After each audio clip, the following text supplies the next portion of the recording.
Hi viewers, আজকে আমি তোমাদেরকে শেখাবো use to, be use to এবং গেট ইউজ টু এর ব্যবহার। ইউজ টু অতীতে কোনো কাজে অভ্যাস ছিল, এরকম ক্ষেত্রে আমরা ইউজ টু ব্যবহার করে থাকি। যেমন তারা ক্রিকেট খেলায় অভ্যাস ছিল, they use to play cricket. সে সিগারেট পান করত, একসময় সিগারেট পান করত, এখন নাও করতে পারে। He use to smoke. So এগুলি হচ্ছে ইউজ টু।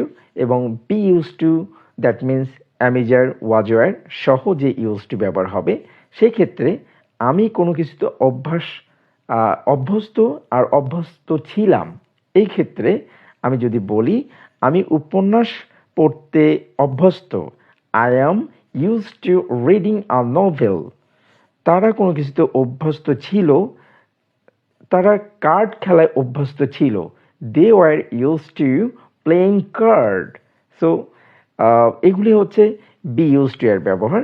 এবার যদি বলি গেট ইউজ টু, কোনো কাজে অভ্যস্ত হবে, I will get use to it. আমি এটাতে অভ্যস্ত হব, তারা এই চাকরিতে অভ্যস্ত হবে বা হয়ে যাবে, they will get use to this job.